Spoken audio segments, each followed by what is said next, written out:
आदिल्या भ्रतारे कामनो हे पुरा मनोनी व्यभेचारा टेकली रात्रंदिवस मज पाहिजे जवळी क्षण त्या निराळी नगमे घडी प्रस्तुत प्राप्त स्थळी चिंतनाकरिता सेवेकरिता निवडलेला अभंग जगद्गुरु श्रीमंत श्री तुकोबाराय महाराज यांचा गोड असा अभंग आहे. मंडळी, अभंग तुकोबारायांचा आहे. गोड असा अभंग सेवेकरिता चिंतनाकरिता घेतलेला आहे. तुकोबाराय महाराज या अभंगाच्या द्वारे त्याग आणि स्वीकार याचा समन्वय या अभंगामध्ये दाखवत आहे. अभंगाला चिंतनाला स्पर्श करण्यापूर्वी दोन शब्दांचा परिहार देणं क्रमप्राप्त हे गरजेचं आहे. गेल्या 13 दिवसापासून चालू असणारा हा उत्सव अधिक मास पर्वणी सगळ्यांच्या समवेत भगवंताच्या कृपेने साधू संतांच्या आशीर्वादानं ज्येष्ठ श्रेष्ठ मंडळींच्या नियोजनानं मार्गदर्शनानं आपल्या उपस्थित मंडळींच्या उपस्थितीमध्ये गुणीजनांच्या विशेष सहभागातून दानशूर मंडळी सगळ्यांच्या योगदानातून हा यज्ञ या ठिकाणी संपन्न होतोय. अधिक मास सुरू आहे आणि त्या संबंधाचं महत्व आपल्याला माहिती आहे. अधिकस्य अधिकम फलम या न्यायाप्रमाणे आपल्याला अधिक फळ पदरामध्ये पडावं, अधिक प्रमाणामध्ये भक्ती जीवनामध्ये करता यावी, नामस्मरण घडावं, या उदात्त हेतून आपण या प्रांगणामध्ये महान ऋषीच्या प्रांगणामध्ये या चिंतनाकरिता सेवेकरिता उपस्थित आहोत. गड्यानो, हा महिनाभराचा उत्सव आहे. अनेकांचं मोठं योगदान याकरिता आहे. त्या सगळ्याच मंडळीला, योगदान देणाऱ्या सगळ्याच मंडळीला विशेषत्वानं धन्यवाद दिले पाहिजे, प्रामुख्यानं धन्यवाद दिले पाहिजे. सर्वच गुणीजन मंडळी या ठिकाणी उपस्थित आहेत. ज्येष्ठ श्रेष्ठ वारकरी मंडळी या ठिकाणी, जिज्ञासू मंडळी बसलेली आहेत. अनेक साधक मंडळी, श्रवण भक्तीचा आनंद घेणारी मंडळी या ठिकाणी जमलेली आहेत. परंपरेचं श्रवण करणारी मंडळी आपण आहात. आज 13वा आहे.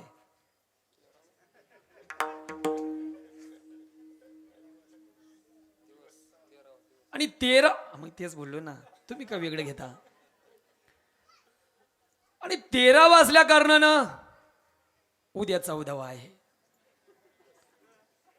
आणि आज 13वा आहे, कारण 12वा होता दिवस. या सोहळ्यामध्ये येण्याचं महत् भाग्य मला प्राप्त झालं. ही माझ्या दृष्टीने परमभाग्याची गोष्ट. या महिन्याभराच्या उत्सवामध्ये योगदान देण्याचा खऱ्या अर्थानं भाग माझ्याही वाट्याला जुळून आला. मला मोठ्या आपुलकीनं या मंडळींनी बोलवलं. या सर्व विश्वस्त मंडळीला मनापासून मी धन्यवाद देतो. या कमिटीला विशेष स्वरूपानं मी धन्यवाद देतो. मला या ठिकाणी सेवेची संधी दिली आहे. मला मागच्या वर्षीचं कीर्तन आठवते आणि तो अभंगही आठवतोय. माझे मज कळो येते अवगुण काय करू मन अनावर. या अभंगावर आपण बोललो होतो. हरिभक्ती परायण राजू महाराजांनी मला फोन केला, गणेश महाराजांनी मला फोन केला आणि या ठिकाणी खऱ्या अर्थानं जे आमंत्रित किंवा आमंत्रण मला या ठिकाणी दिलं, विशेष स्वरूपाचा आनंद खऱ्या अर्थानं. कारण एक आहे, हा आनंद का वेगळा आहे, इतर दिवसापेक्षा का वेगळा आहे, त्याच्या पाठीमागे चैतन्य खऱ्या अर्थानं का अंगामध्ये संचरतंय. कारण एकच आहे, या साधक मंडळींच्या समवेत कीर्तन करण्याचा योग येतोय, म्हणून सगळ्यात मोठी महत्वाची भूमिका आहे. आणि अजून दुग्ध शर्करा योग ऋषींच्या सानिध्यामध्ये ही सेवा करण्याचा योग येतोय. कारण मानवी जीवनाचं परम प्रयोजन देव भेटीपेक्षा मानवी जीवनाचं परम प्रयोजन संत भेटी मानवी जीवनाचं परम प्रयोजन. म्हणून सगळ्याच विश्वस्त मंडळीला, सर्वच मार्गदर्शन करणाऱ्या मंडळीला मनापासून धन्यवाद देतो. ज्येष्ठ श्रेष्ठ आपल्या सगळ्यांचे मार्गदर्शक हरिभक्तीपरायण मनोहरजी महाराज भोर बाबा या ठिकाणी बसलेले आहेत. एक परंपरेचं देणं, एक अभ्यासू व्यक्तिमत्व आणि आपल्या तालुक्याचं भूषणावं व्यक्तिमत्व, संप्रदायाचं भूषणावं व्यक्तिमत्व आहेत. मनोहर बाबा मनापासून धन्यवाद देतो. आणि असणारे हरिभक्तीपरायण राजेंद्र महाराज नवले, आदरणीय हरिभक्तीपरायण गणेशजी महाराज, आदरणीय हरिभक्तीपरायण गणेशजी महाराज वाकचौरे पूर्ण घेतो सोपं होईल. गणेशजी महाराज वाकचौरे, आदरणीय हरिभक्तीपरायण दीपकजी महाराज देशमुख, विशेष करून सर्व गुणीजन मंडळी हरिभक्तीपरायण ज्यांनी विना गोड अशी खऱ्या अर्थानं संगत दिली, साथ दिली. संदीपजी महाराज हरिभक्तीपरायण, त्याचप्रमाणे योगेशजी महाराज पांडे हरिभक्तीपरायण, संदीप महाराज थोरात हरिभक्तीपरायण, नितीनजी महाराज देशमुख, इंद्रबन महाराज ठरल्याप्रमाणे वेळेत आले नाही. हा, विशेष करून आमदार आपण सगळीच मंडळी आहेत, सगळ्यांना मनापासून धन्यवाद देतो. सर्वच वारकरी मंडळींना धन्यवाद देत असताना या असणाऱ्या भूमीला, या असणाऱ्या या पवित्र भूमीला अजून 4 चांद खऱ्या अर्थानं ज्यांच्या माध्यमातून प्राप्त झाले, ती असणारी वारकरी शिक्षण संस्था ज्यांच्या माध्यमातून मुलं घडतायत, ते संकेतजी महाराज आरोटे. आज या भूमीचं पवित्र पण आहेच आहे, श्रेष्ठ आहेच आहे, पण याची व्यापकता येण्याकरिता काहीतरी या ठिकाणी उपक्रम सुरू आहे, काहीतरी घडणं सुरू आहे. कारण ही साधकांची भूमी आहे, ही योग्यांची भूमी आहे, एका खऱ्या अर्थानं थोर ऋषींची ही भूमी आहे. मग एकच आहे, तुमची माझी प्रत्येकाची जबाबदारी आहे याचं व्यापक पण जसं आपल्या पद्धतीनं वाढवता येईल ना, त्या पद्धतीनं आपल्याला वाढवता आलं पाहिजे. कारण वाढवी मह वडिलाचे, वाढवी वडिलांचे वाढवी महत्व, वडिलांचे वाढवी महत्व. हे शांती रूपी नो हे कोणाचे वाईट, वाढवी महत्व वडिलांचे, वडिलांचे वाढवी महत्व वडिलांचे.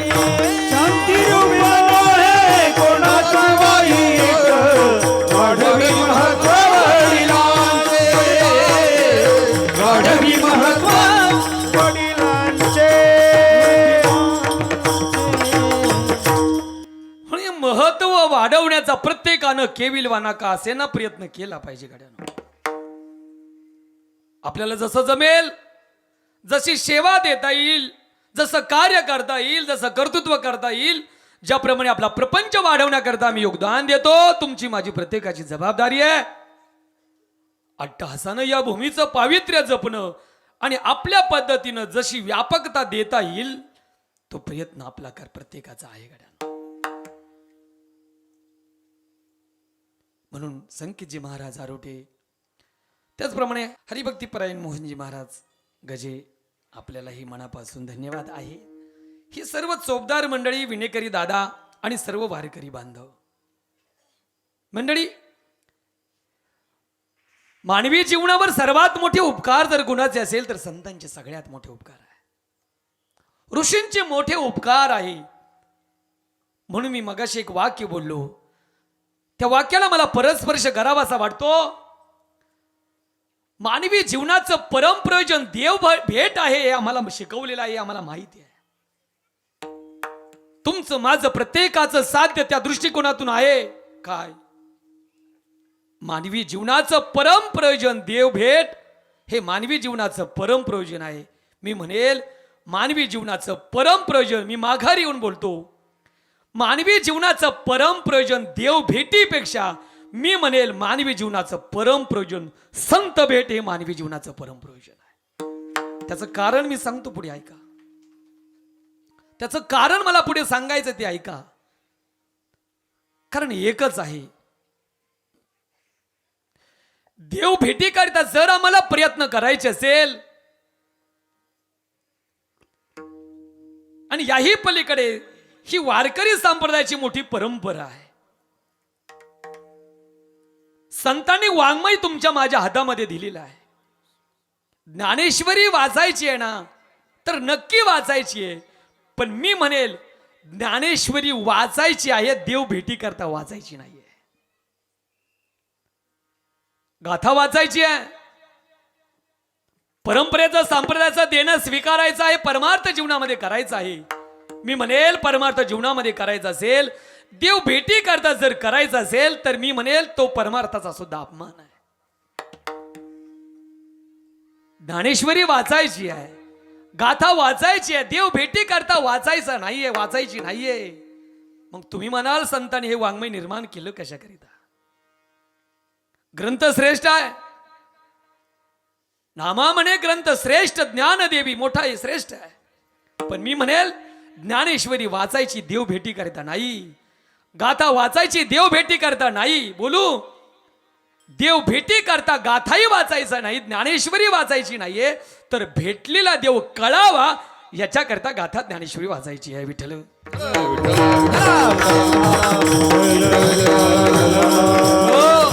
मी का हे वाक्य बोललो, का कशासाठी बोललो, तर एक आहे, तुम्हा आम्हाला प्रयत्न करायचा देव भेटी करता नाही. आम्हाला देव भेटलेला नाही का? भेटलेला आहे. आम्हाला देव भेटी करता प्रयत्न करायचे नाही, भेटलेला देव कळावा याच्याकरिता प्रयत्न करायचा. सर्व गती राम देहाने एक, सर्व गती राम देहाने एक, सर्व गती राम एक, सर्व गती राम देहाने एक. सूर्यप्रकाश सहस्र रश्मी, सूर्यप्रकाश सहस्र रश्मी, सूर्यप्रकाश सहस्र रश्मी, सूर्यप्रकाश सहस्र रश्मी. प्रमाण लावायची कुठं? देव भेटी करता प्रयत्न करायचे का नाही बोललो मी? का ही प्रमाण लावायची कुठं? तैसा हृदयामध्ये राम, सर्व घटी राम. प्रमाण पुष्कळ देता येईल, त्या संबंधानं सांगता येईल. ही प्रमाण लावायची. मग देव भेटी करता प्रयत्न नाही करायचे, तर भेटलेला देव कळणं गरजेचं आहे, कळण्यासाठी करायचं आहे. थोडक्यात जर बोलायचं जर झालं, आम्हाला अप्राप्त वस्तूची प्राप्ती करायची नाही, आम्हाला प्राप्त वस्तूची प्राप्ती करायची आहे. दुपारच्या वेळेला एक तरुण मुलगा एका झाडाखाली झोपलेला होता, आमच्या आमदार साहेबांसारखा. दुपारची वेळ आहे, त्या पारावर, त्या असणाऱ्या ओट्यावर, त्या सावलीमध्ये एक तरुण मुलगा अशा प्रकारे झोपलेला होता. गावातील प्रतिष्ठित वयोवृद्ध प्रतिष्ठित व्यक्ती समोरून आला. त्या व्यक्तीनं पाहिलं हा मुलगा झोपलेला आहे. अरे तरुण आहे, धडधाकड आहे, काम करण्याचं याचं वय आहे, उमेदीचं वय आहे, काम केलं पाहिजे, काहीतरी उद्योग केला पाहिजे, काहीतरी व्यवसाय केला पाहिजे, काहीतरी काम केलं पाहिजे, कामाचं वय आहे. म्हणून त्याला त्या झोपलेल्या त्या मुलाला उठवलं. उठ, लाज वाटत नाही तुला झोपायला? तो म्हटला, तुम्ही मला झोपेतून उठवलं, सांगा मला मग मी काय करू? तो वयोवृद्ध प्रतिष्ठित व्यक्ती म्हणू लागला, काय करू म्हणजे काहीतरी उद्योग कर, काहीतरी काम धंदा कर. अरे काम करण्याचं तुझं वय, झोपा काढतो, लाज वाटत नाही तुला झोपायला? तो म्हटला, तुम्ही मला झोपेतून उठवलं ना, आता काम सुद्धा सांगा, मी काय काम करू सांगा मला. तो म्हणू लागला, तुझ्याकडे किती पैसे आहे? तो प्रतिष्ठित व्यक्ती, तो वयोवृद्ध व्यक्ती त्या मुलाला, त्या तरुण मुलाला विचारणा केली, तुझ्याकडे किती पैसे? तो म्हटला, माझ्याकडे 20 रुपये आहेत. पुष्कळ झाले, आंब्याचं सीजन आहे. 20 रुपयाची कच्ची आंबी घ्यायची, त्याला कैरी म्हणतो आपण, ती बाजारात जाऊन विकायची. विकल्यानंतर, पिकवल्यानंतर बाजारात जाऊन विकायची, त्याचे तुला 200 रुपये मिळतील. तो म्हटला, ठीक आहे. 200 रुपये मिळाले, मग मी पुढे काय करायचं? 200 रुपयाची पुन्हा कच्ची आंबी घ्यायची, पिकवायची, बाजारात जाऊन विकायची, 2000 मिळतील. पुढे काय करायचं? 2000 पुन्हा आंबे घ्यायची, पिकवायची, बाजारात जाऊन विकायची, 20,000 मिळतील. विस्तार करत नाही, रंगवत नाही. 20,000ची पुन्हा आंबे घ्यायची, बाजारातून विकायची. बघता बघता धंद्याचा विस्तार होईल आणि 20,000चे 2 लाख रुपये तुला महिन्याला मिळतील. तो म्हटला, 2 लाख रुपये मला मिळाले, पण मग पुढे काय करायचं? तो म्हटला, 2 लाख रुपये तुला महिन्याला मिळणार, अरे धंद्याचा अधिक विस्तार करायचा. इथे अकोल्यासारखं शहर आहे, पलीकडे संगमनेर सारखं शहर आहे, शहरामध्ये एखादा गाळा आणि अशा प्रकारे गाळा घ्यायचा, दुकान घ्यायचं, शॉप तिथे चालवायचं, धंद्याचा विस्तार करायचा. 2 लाखाचे 20 लाख रुपये तुला महिन्याला मिळतील. तो म्हटला, 20 लाख रुपये महिन्याला? तो म्हटला, तुम्ही म्हटलात म्हणून गृहीत धरले, मिळाले, पण मग पुढे काय करायचं? तो म्हटलं 20 लाख रुपये तुला महिन्याला मिळणार. अरे देश विदेशामध्ये आंब्याची आयात निर्यात सुरू करायची, सगळ्या देशामध्ये व्यापार धंद्यात तुझं नावलौकिक होईल. आणि बघता बघता 20 लाखाची तुमच्या पाठ झालं काय, 20 लाखाचे 2 कोटी रुपये तुला महिन्याला मिळतील. महिन्याला 2 कोटी बदल ना आता, बदल आता आपले डोळे पांढरे व्हायची पाहिजे. 2 कोटी रुपये महिन्याला मिळणार. तो म्हटला ठीक आहे, तुम्ही म्हटलात म्हणून गृहीत धरले. 2 कोटी रुपये मला मिळाले, पण मग पुढे काय करायचं. तो म्हणू लागला, लाज वाटते का तुला पुढे काय विचारतो मूर्ख मनुष्या. अरे 2 कोटी रुपये तुला महिन्याला मिळू लागल्यावर तुला काही करायची गरज आहे का. मग काही करायची गरज नाही.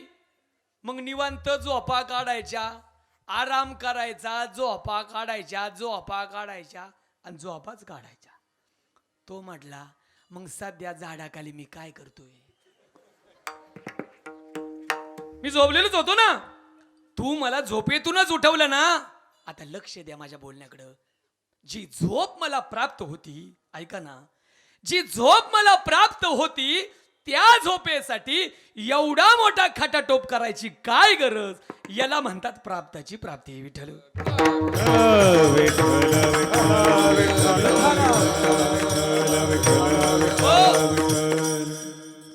मी पुन्हा एकदा त्या मुद्द्याकडे येतोय. आम्हाला देव भेटी करता प्रयत्न मी का बोललो, का नाही करायचे.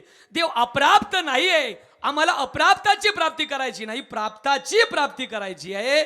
आणि ही प्राप्ताची प्राप्ती करून देणारे जर कोण असेल तर तुमच्या माझ्या हिताचे जर कोण असेल तर ही महान ऋषी मंडळी आहेत आणि खरी अर्थाने ही संत मंडळी आहे. धरावे संतांचे पाय, धरावे संतांचे पाय, धरावे संतांचे पाय, धरावे संतांचे. हरी प्राप्तीची उपाय, धरावे संतांचे पाय, धरावे संतांचे पाय, धरावे संतांचे पाय. प्राप्तीची उपाय, धरावे संतांचे पाय, धरावे संतांचे पाय. नितीन दादा, गोड प्रमाणाला तुम्ही स्पर्श केला. मला अजून एक प्रमाण या ठिकाणी सांगावंसं वाटतंय. काय महाराज म्हणतात, संतापायी माथा ठेविता सद्भावे तेने भेटे देव आपोआप. देव भेटी करता वेगळे प्रयत्न करायची गरज पडली नाही. संत भेट हेच मानवी जीवनाचं परम प्रयोजन आहे, देव भेट नाही. एक बोलू का, माणसानं संत भेटीसाठी प्रयत्न का करायचे, कारण अजून सांगू का.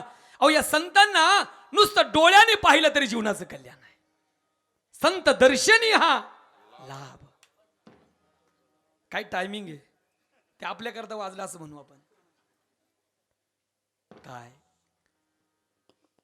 संतांना नुसतं डोळ्याने पाहिलं तरी जीवनाचं कल्याण. पुढे जाऊन बोलू का, या संतांना आलिंगन जरी घडलं तरी जीवनाचं कल्याण आहे. आलिंगन घडे, हो आलिंगन घडे, मोक्ष सायुजता जोडे, मोक्ष सायुजता जोडे, मोक्ष सायुजता जोडे,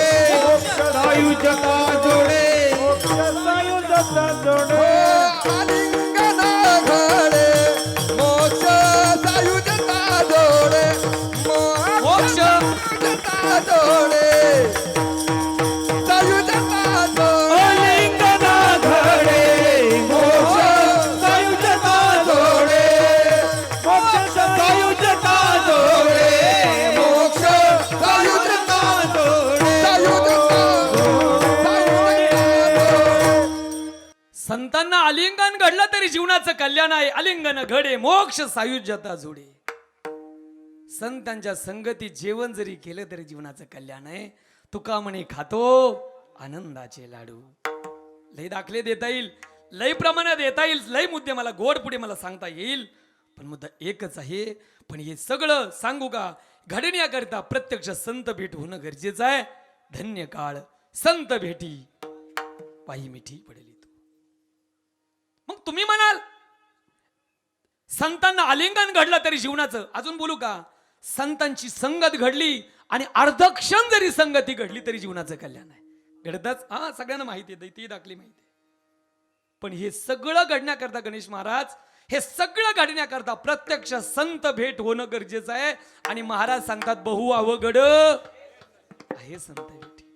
आलिंगन घडलं तरी जीवनाचं कल्याण आहे, पण त्याकरता प्रत्यक्ष संत भेट होणं गरजेचं आहे. संतांना डोळ्याने पाहिलं तरी जीवनाचं कल्याण आहे, तरी देखील आमचा उद्धार होणार आहे, पण त्याच्याकरता प्रत्यक्ष संत भेट होणं गरजेचं आहे. संतांच्या पंगतीत बसलो तरी जीवनाचं कल्याण आहे, पण त्याच्याकरता प्रत्यक्ष संत भेट होणं गरजेचं आहे. अर्धक्षण संगत घडली तरी जीवनाचं कल्याण आहे, त्याच्याकरता प्रत्यक्ष संत भेट होणं गरजेचं आहे. बहु अवघड आहे संत भेट. काय ऑप्शन आहे मग, काय पर्याय आहे जर संत भेट दुर्लभ आहे तर? एकच सांगतो पर्याय, तो पुढे ऐका. अहो संत ज्या मार्गाने गेले, ज्या भूमीत राहिले, मला इथे जोडायचा तो विषय, ज्या भूमीमध्ये वावरले, राहिले, वास्तव्याला राहिले, पुनीत भूमी केली, किंवा ज्या मार्गाने संत मंडळी गेली ना, आपण फक्त एकच जबाबदारीनं काय करायचंय, त्या मार्गाने चालत खऱ्या अर्थानं यायचं आहे. न जाणो त्यांच्या पायाच्या पदस्पर्शानं पुनीत झालेले चरण रज आणि सहज जरी लागले तरी महाराज म्हणतात जीवनाचं कल्याण झाल्याशिवाय राहणार नाही. मार्ग दावोनी गेले आधी दया निधी सातते, देण्याची पाथे चालू जाता न पडे कोणता कोठे काही. धावून गेले आधी दयानिधी संतते, वेळेची पंथे चालू जाता न पडे कोणता कोठे संत चरण रज लागता त्याने दोन्ही जाये, दोन्ही जाये, वासनेचे बिद दोन्ही जाये, वासनेचे बिद. दोन्ही दोन्ही वाक्याला समन्वय, अशा प्रकारची दोन्ही प्रमाणे खऱ्या अर्थानं समन्वयक होती. मी पहिल्यांदा वाक्य बोललो होतो, आमची भूमिका एकच असावी, त्या मार्गाने चालत जावं. ते प्रमाण तिथे तुम्ही खऱ्या अर्थानं दिलेलं आहे. पण जोडून मी सांगत होतो, जर आम्ही त्यांच्या भूमीमध्ये आलो, त्यांनी दाखवून दिलेला मार्ग त्या मार्गाने चालत गेलो, न जाणो त्यांच्या पादस्पर्शानं पुनीत झालेले रजक सहज अट्टासाना नाही अनयासे जरी लागले तरी महाराज म्हणतात तुमचं माझं कल्याण झाल्याशिवाय राहणार नाही. संत चरण रज लागता सहज वासनेची बीज जोडलेली आहे. मग भूमीत यायचं, या ऋषींच्या भूमीमध्ये यायचं, ते याकरिता यायचं आहे, त्यांनी दाखवून दिलेल्या मार्गाने आपण गेलो पाहिजे. मग खरं सांगा, आमचं भलं संतांच्या विचारानं होणार आहे का खराताच्या विचारानं होणार आहे? आपण कुणाचं ऐकलं माझी खरं सांगा. आपली भटकंती का झाली आणि आपली दुर्गती का झाली बरं का, याचं कारण फक्त एकच आहे, आपण नको त्याच्या मागे लागलो, नको त्या मार्गाने जाण्याचा प्रयत्न केला, परिणाम आपली अधोगती झाली. एकच कारण आहे, खराताच्या नादी लागलो म्हणून झालं. आपलं नाही बोलत मी जनरली. आणि खरे बिघडले पुढारी, जाऊ द्या, ते विस्तार करत नाही. आमचे बाप, आमची आई ही मोठी व्यापक विचाराची होती गड्यानो.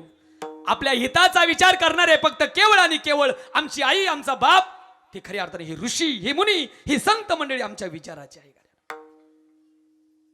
वाईट आपोआप येतं हो, वाईट आपोआप येतं, चांगलं पेरावं लागत असतं. सांगू तुम्हाला, ज्याचं चांगलं झालंय ना त्याला विचारावं, तुझं चांगलं झालंय ना माझं कसं होईल त्याला विचारावं. पण ज्याचं मुळात चांगलं झालं ते काय आमचं चांगलं करणार आहे? हा, ज्याचं हित झालेलं ते काय आमचं हिताचा विचार करणार आहे? एखाद्याला वांग्याची शेती करायची, काय करायची? सोपं उदाहरण सांगतो. एखाद्याला वांग्याची शेती करायची आहे, त्यानं कुणाला विचारावं? बोला. किमान ऐका ना, किमान ज्याला वांग्याचा अनुभव आहे. तुम्हाला काही वांग कळत असं नाही म्हणत मी. एखाद्याला वांग्याची प्रथम शेती करायची आहे, एकच आहे, त्याला विचारावं ज्यानं किमान 5 वर्षाचा अनुभव घेतलेला आहे, 5 टनचा अनुभव घेतलेला आहे, आणि त्या माध्यमातून त्या वांग्याच्या शेतीच्या माध्यमातून त्याचं बलं झालेलं आहे. गाडी आली, बंगला आला, ऐश्वर्य संपन्न जीवन आलं, कशाच्या माध्यमातून? वांग्याच्या शेतीच्या माध्यमातून. मग त्याला विचारावं अनुभव नेमकी काय केलं पाहिजे, कशा प्रकारे केलं पाहिजे, कशी फवारणी केली पाहिजे, कुठल्या वेळेला खऱ्या अर्थानं रोपाची लागवड केली, सगळ्या गोष्टीचा विचार तिथे येतोय. ज्याचं चांगलं झालंय त्याला विचारावं. आता हा भाग वेगळा आहे. माणसाला चांगलं विचारायला गेला तर सांगत नाही, गाड्यानं सल्ले चांगले सांगत नाही. एका माणसाला दृष्टीदोष झाला, त्याला एका व्यक्तीच्या 2 व्यक्ती दिसायच्या, एका वस्तूच्या 2 वस्तू दिसायच्या. डॉक्टरकडे गेला, डॉक्टरला म्हणला, डॉक्टर साहेब मला एका वस्तूच्या 2 वस्तू दिसत आहेत किंवा एका व्यक्तीच्या 2 व्यक्ती दिसत आहेत, मला ट्रीटमेंट द्या. डॉक्टर खुर्चीमध्ये बसलेले होते. डॉक्टर साहेब तुम्ही आता खुर्चीमध्ये एकटेच बसलेले आहात ना? हो बाबा मी एकटाच आहे, पण तुम्ही मला आता 2 जण दिसू राहिले. दृष्टीदोष झालाय, एका वस्तूच्या 2 वस्तू दिसत आहेत किंवा एका व्यक्तीच्या 2 व्यक्ती दिसतात, मला ट्रीटमेंट द्या. डॉक्टर म्हटले ठीक आहे, तुला दृष्टीदोष झालाय, तुला एका वस्तूच्या 2 वस्तू दिसत आहेत किंवा एका व्यक्तीच्या 2 व्यक्ती दिसत आहेत, ट्रीटमेंट घेण्याकरता तू माझ्याकडे आलात, मलाही मान्य आहे, पण मला एक सांग, ट्रीटमेंट घेण्याकरता तुम्ही 4 जण कशाकरिता आलात?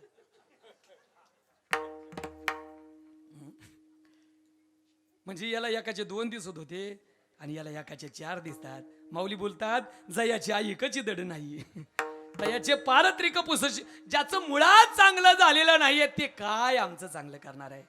आमचा बाप परंपरेचा आहे. माझ्या वडिलाची मिरासी गा देवा, वडिलांची मिरासी गा देवा, माझ्या वडिलांची मिरासी गा देवा, माझ्या वडिलांची मिरासी गा देवा, तुझी चरण सेवा पांडुरंगा, तुझी चरण सेवा पांडुरंगा,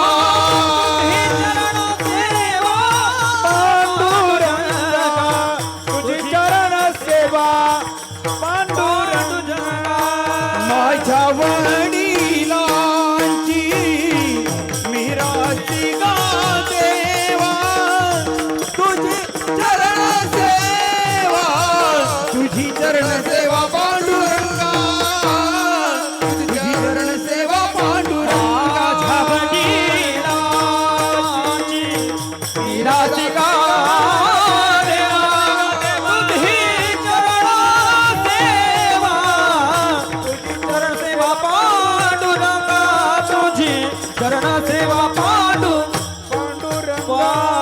आमच्या बापाची परंपरा मोठी व्यापक आहे, ती विचाराची परंपरा मोठी व्यापक आहे, ते परमार्थाचं देणं मोठं व्यापक आहे. आम्ही एकच आहे. आमचं जीवन का भरकटलंय? कारण एकच आहे, आम्हाला संत वचनावर विश्वास नाही, आम्हाला ज्ञानोबा आहे तुकोबरायांच्या वचनावर विश्वास नाही, आम्हाला ऋषींच्या या वचनावर विश्वास नाही, त्यांच्या परंपरेवर आम्हाला विश्वास नाही. आमची दुर्गती झाली ती या कारणानं. आमच्या हिताचा विचार, ऐका, तुमच्या माझ्या खऱ्या हिताचा विचार जर कोणी केला असेल तर तशा अर्थानं आमच्या हिताचा विचार केवळ संतांनी केलेला आहे. काय हिताचा विचार आहे? तुम्हाला जीवनामध्ये ज्याच्याकरता तुम्ही धावलात, पळपळ पळलात, मरमर मरलात, धावधाव धावले, कशासाठी? येन केन प्रकारेनं जीवन आनंद रूप व्हावं, जीवन सुख रूप व्हावं, जीवनातलं कायमचं दुःख जावं. केलं नाही प्रयत्न? अट्टहासानं केला. कशासाठी प्रयत्न केला? काय येण्यासाठी? सुख येण्यासाठी. काय जाण्यासाठी प्रयत्न केला? दुःख. जे सुख यावं वाटतं किती काळापर्यंत राहावं वाटतं? कायमचं. जे दुःख जावं वाटतं, गेलेलं दुःख परत किती काळाने परत यावं वाटतं? कधीच येऊ नये. सुखाने कायमचं यावं, दुःखाने कायमचं जावं. मग अशा प्रकारची भूमिका तुमची माझी असेल तर एकच आहे, तुकोबराय महाराज म्हणतात, तुम्हाला कशाचा तरी त्याग करावा लागणार आहे आणि कशाचा तरी स्वीकार जीवनामध्ये करावा लागणार आहे. सांगतो मी तुम्हाला, ऐका मंडळी, तुमचं माझं प्रत्येकाचं जीवन त्याग आणि स्वीकाराच्या समन्वयानं भरलेलं आहे. काय? परत एकदा ऐका. तुमचं माझं प्रत्येकाचं जीवन त्याग आणि स्वीकार याच्या समन्वयानं भरलेलं आहे. अभंगाच्या प्रवेशाकडे येतोय, जरा ऐका. केवळ त्याग म्हणजे जीवन नाही आणि केवळ स्वीकार म्हणजे जीवन नाही, दोन्हींचा समन्वय म्हणजे जीवन आहे. त्याग म्हणजे काय? ढोबळ मनानं आपण बोलूया. त्याग म्हणजे टाकणे. योगशास्त्राची व्याख्या अभिप्रेत नाहीये मला. त्याग म्हणजे टाकणे, सोडून देणे. आणि स्वीकार म्हणजे घेणे, अंगीकारणे, स्वीकार करणे. बोलू का?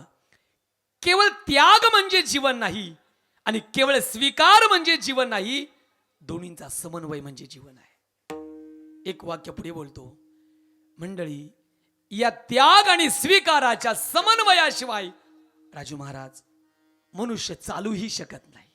काय? त्याग आणि स्वीकाराच्या समन्वयाशिवाय मनुष्य चालूही शकत नाही. माणसाला चालायचंय, त्याचं चालणं सिद्ध होण्याकरता त्याला काय करावं लागेल? काय करावं लागेल? महिला मंडळी, तुम्ही उत्तर का द्यायला पाहिजे माहितीये का? कारण तुम्ही टीव्हीला एक पाठीमागे मालिका बघत होती. कुठली मालिका? कुठली मालिका? पुढचं ते बघा, माहिती सगळं. माणसाला चालायचंय. ऐका ऐका, माणसाला चालायचं जर असेल, त्याचं चालणं सिद्ध होण्याकरता त्याला काय करावं लागेल? एक पाय उचलून काय करावं लागणार आहे? पुढे टाकावं लागणार आहे. मला सांगा, एक पाऊल पुढे टाकला, पाऊलभर जागेचा त्यानं अंगीकार केला, स्वीकार केला. मला सांगा, एक पाऊल पुढे टाकला म्हणजे त्याचं चालणं सिद्ध झालं का? नाही, नाही. मग त्याचं चालणं सिद्ध होण्याकरता त्याला काय करावं लागेल? वा, मागच्या पाऊलभर जागेचा काय करावं लागणार आहे? त्याग करावं लागणार आहे. एका पावलानं स्वीकार, दुसऱ्या पावलानं त्याग. या त्याग आणि स्वीकाराच्या समन्वयाशिवाय मनुष्य चालूही शकत नाही. विठ्ठल, हो,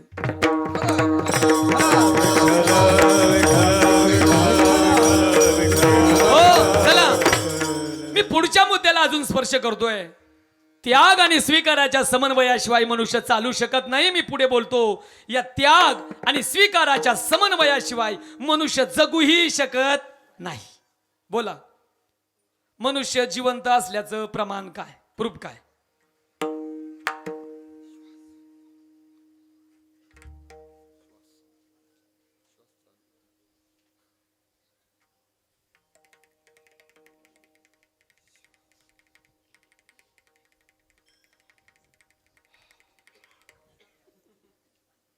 तुम्ही सगळे जिवंत आहे ना?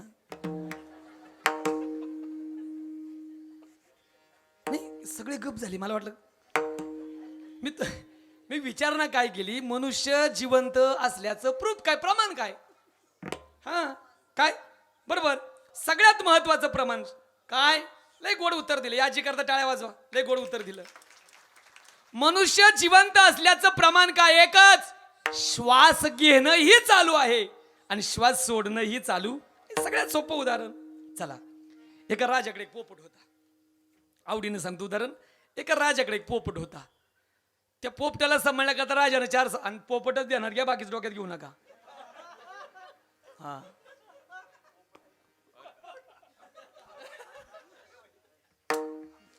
थांबा ना 2 मिनिटं. मी खाली बघितलंय का? तुम्ही कशाला पोट दाखवतात? अजून बरेच पोपट आहे, थांबा. एका राजाकडे एक पोपट होता. पोपट दादा, तुम्ही टेन्शन घेऊ नका, तुम्ही पेटीच वाजवा, काही का. तुम्ही इथून नाही बोलले, तिथूनच बोलते, मला माहिती आहे. थांबा. त्या पोपटाला सांभाळण्याकरता राजानं 4-7 सेवक ठेवली होती आणि दम दिला होता राजानं. गणेश महाराज, राजानं सांगितलं, बघा, पोपटाची व्यवस्थित जपणूक करायची, शुश्रूषा करायची आहे. अत्यंत आवडीचा पोपट आहे. जर पोपटाच्या बाबतीत काही दगा फटका झाला आणि जर पोपट मेला म्हणून सांगायला जो पहिल्यांदा येईल ना, तोच माझ्या हातून पहिल्यांदा मरणार आहे.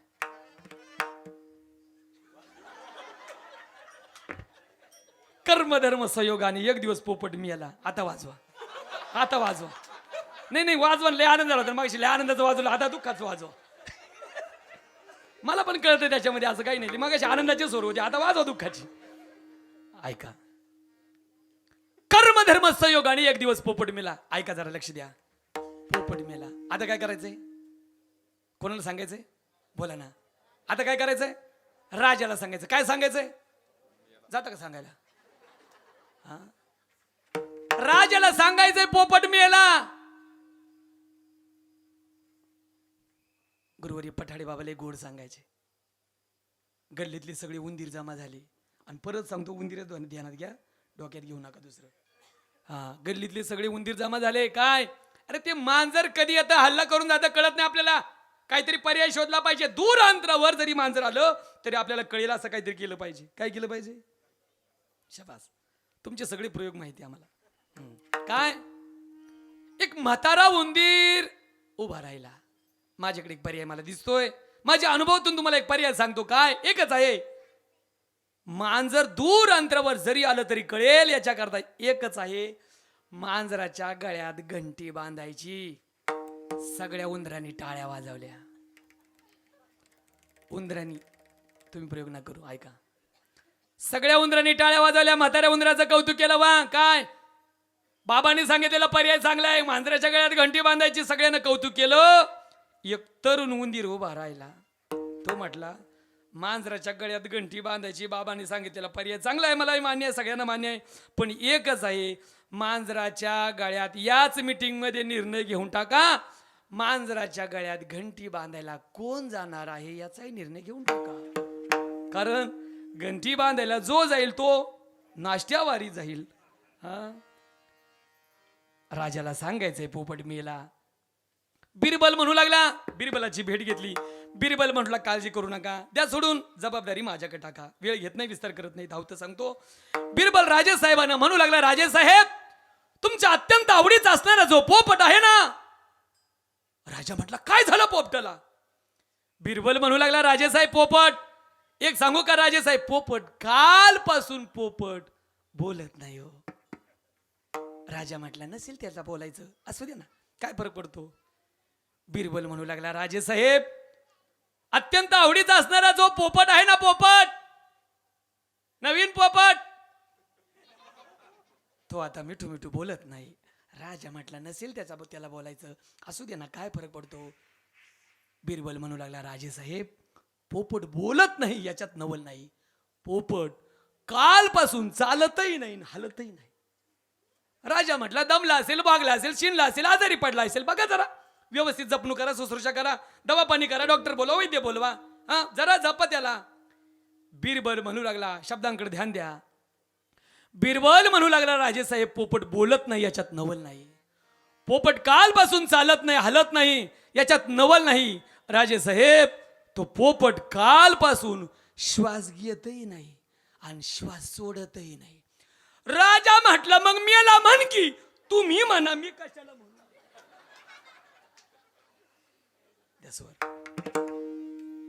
मनुष्य जिवंत असल्याचं प्रमाण काय? श्वास घेणंही चालू आहे, श्वास सोडणंही चालू आहे. श्वास घेणं, शब्दांकडे ध्यान द्या, श्वास घेणं हा स्वीकार आहे, तर घेतलेला श्वास सोडणं हा त्याग आहे. या त्याग आणि स्वीकाराच्या समन्वयाशिवाय मनुष्य जगूही शकत नाही. विठ्ठल,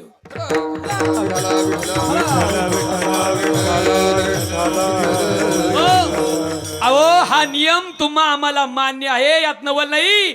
या त्याग आणि स्वीकाराचा समन्वय निसर्गाला सुद्धा मान्य करावा लागतो. पिकली या सेंदे कडू पण गेले, पिकली या सेंदे कडू पण गेले, पिकली या सेंदे कडू पण गेले.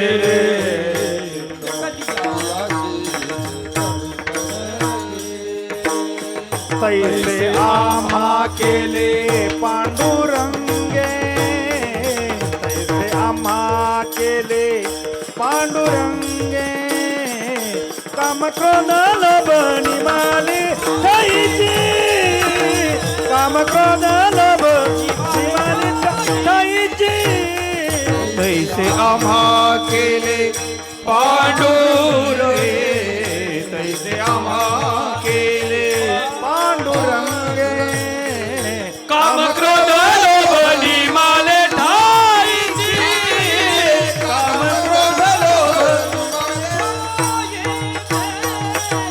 पिकली आशेने कडू पण गेले, तैसे आम्हा केले पांडुरंगे, तैसे आम्हा केले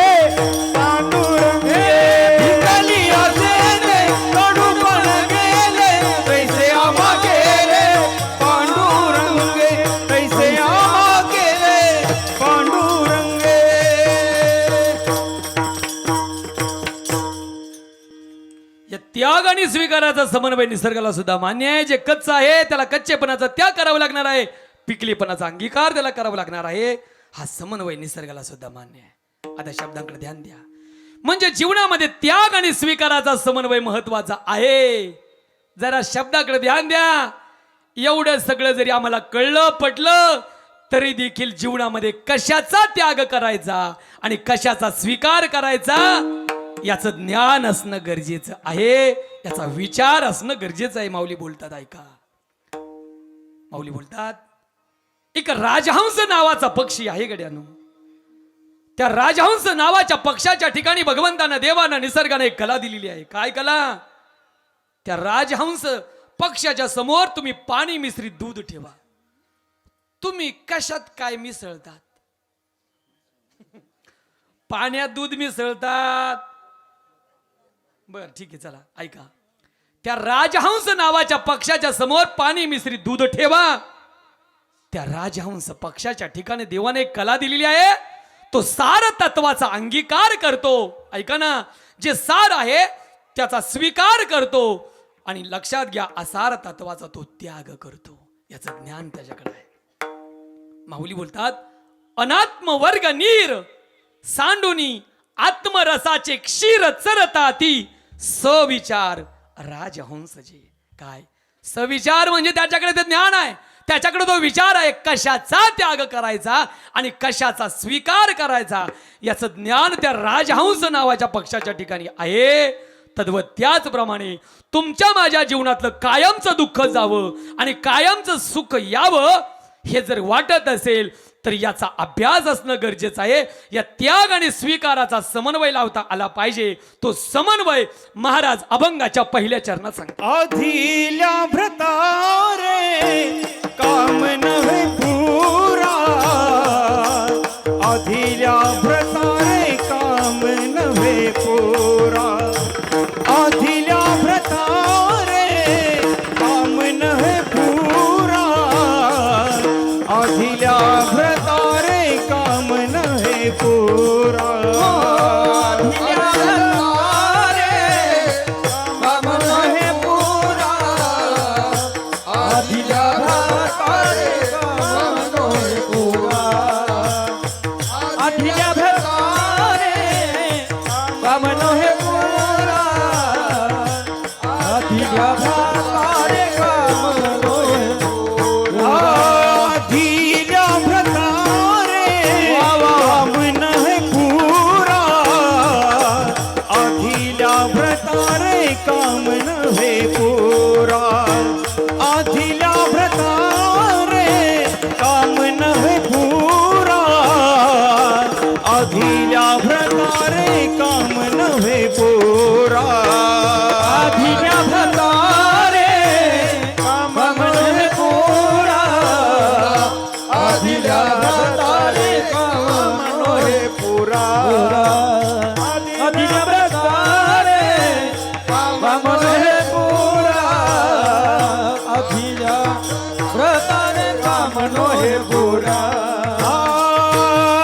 म्हणून व्याभिचारा टेकलीये, म्हणून व्याभिचारा टेकलीये, हो म्हणून व्याभिचारा टेकलीये, म्हणून व्याभिचारा टेकलीये, रात्रंदिवस माझ पाहिजे जवळी, रात्रंदिवस माझ पाहिजे जवळी, रात्रंदिवस माझ पाहिजे जवळी, रात्रंदिवस माझ पाहिजे जवळी, म्हणून व्याभिचारा टेकलीये, म्हणून व्याभिचारा टेकलीये, म्हणून व्याभिचारा टेकलीये,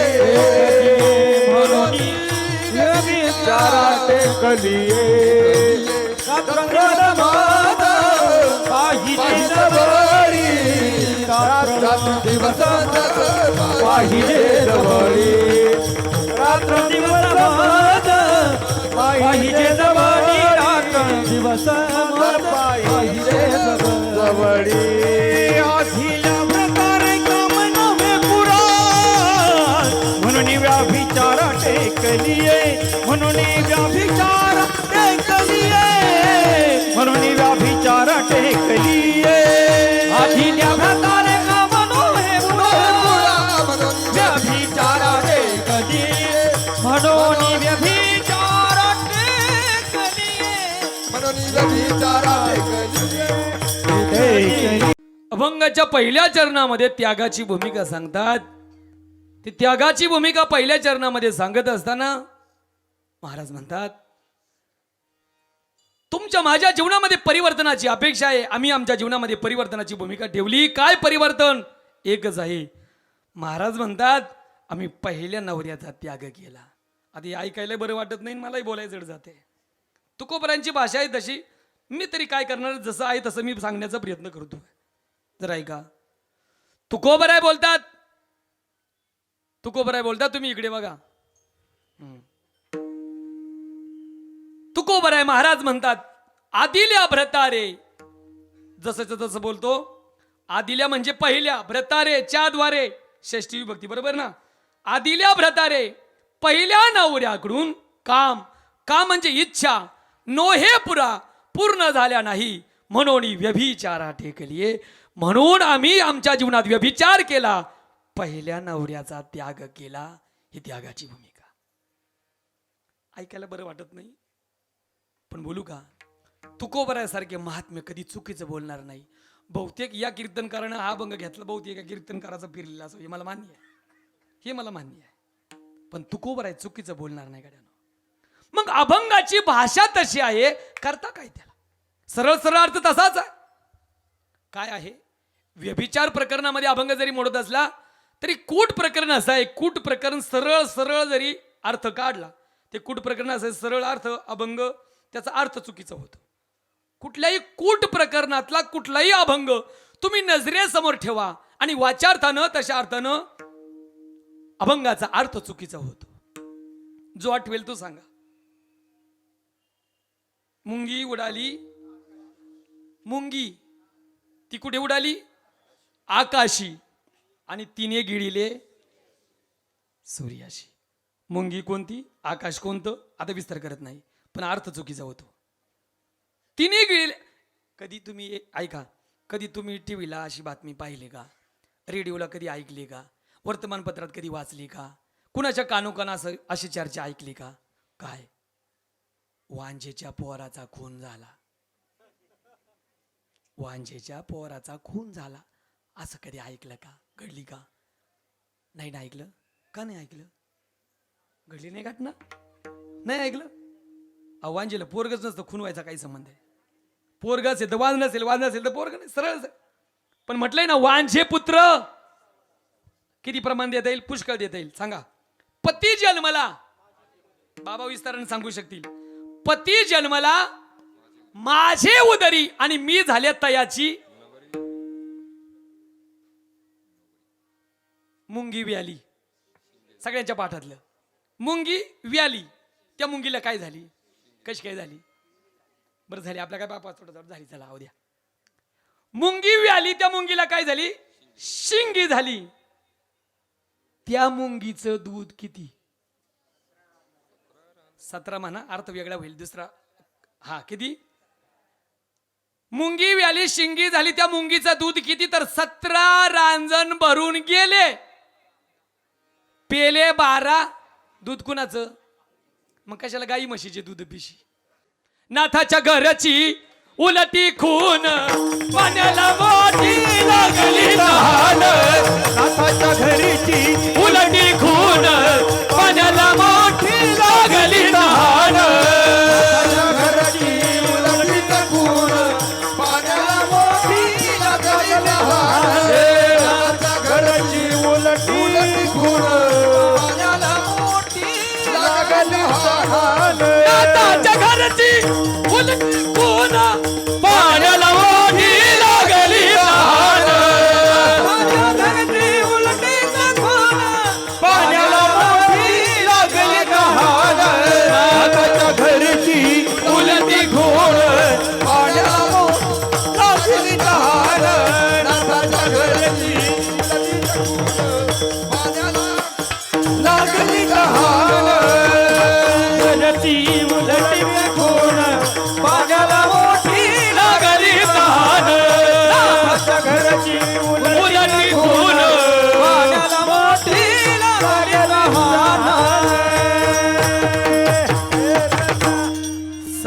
वाङ्मय इतकं व्यापक आहे. आम्ही खऱ्या अर्थानं किती पट्टीचा पोहणारा असला तर लागू शकत नाही, म्हणून ही ठेविली पायी डोळे.